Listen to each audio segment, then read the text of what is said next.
आज हम लोग देखने वाले हैं नारद भक्ति सूत्र का दूसरा सूत्र। तत्व अस्मिन् परम प्रेम रूपा। वह भक्ति ईश्वर के प्रति परम प्रेम रूपा है। तू शब्द का प्रयोग निश्चयार्थक है, अर्थात जो बताया जा रहा है उससे अतिरिक्त कुछ न समझा जाए। किसी भी विकल्प को ऐसे में कोई स्थान नहीं है। हमने भक्ति की व्याख्या करने की बात कही थी, तो वह है अस्मिन, अर्थात इसमें प्रेम। तस्मिन अर्थात उसमें नहीं। अस्मिन का अर्थ है इसमें।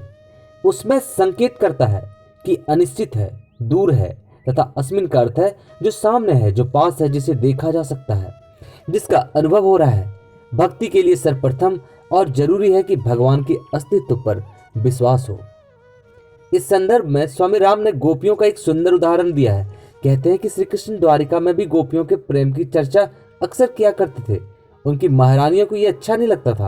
एक दिन भगवान ने सोचा कि सिद्ध कर दिया जाए कि प्रेम क्या होता है और कैसा है गोपियों का प्रेम। भगवान ने लीला की। उनके पेट में जबरदस्त दर्द है। दर्द से वे छटपटाने लगे। वैद्यों को समझ न आया कि ऐसे क्यों हो रहा है। सारे उपचार व्यर्थ हो गए। भगवान ने कहा, कुछ ना होगा किसी उपचार से। कोई मेरा अपना यदि अपने पैरों की धूली जल में डालकर मुझे दे दे तो यह दर्द समाप्त हो सकता है। तो कौन दे अपने भगवान को अपने चरणों की धूली? मर्यादा तो ऐसा ना कहती। शास्त्र के विरुद्ध आचरण है। यह विपरीत आचरण कैसे किया जाए? ऐसा करने से तो जन्म जन्मों तक नरक में पड़ा रहेगा। कोई तैयार ना हुआ। प्रेम श्री कृष्ण से करने का दावा करते हैं सभी, लेकिन सोच स्वयं के बारे में रहे। गोपियों के पास दूत भेजा गया। उसने जब गोपियों से श्री कृष्ण की व्यथा कही तो वहां ढेर चरण रज का। मर्यादा आदि की जब उनसे बात की गई तो वह सब एक स्वर में बोली, हमारे लिए श्री कृष्ण सर्वश्रेष्ठ हैं। अपनी चिंता नहीं है गोपियों की। श्री कृष्ण का सुख ही उन सब का सुख है। यही है प्रेम। भक्ति का अर्थ है ऐसा परम जो परम है। परम अर्थात अत्यंत परम, अर्थात भगवान का नाम हमारी प्रिय वस्तुओं में सर्वप्रथम है।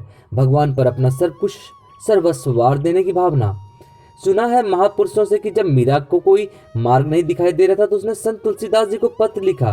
पूछा, क्या करूं मैं ऐसे में? तो उत्तर मिला, जिनके प्रिय न राम बेदही तजिए ताहि कोटि बैरी शम यद्यपि परम सनेही। कोई भी हो, कितना ही प्रिय क्यों ना हो, उसे वार दो, छोड़ दो भगवान पर, यदि वह राम के प्रिय ना हो तो बने रहें। धन्यवाद।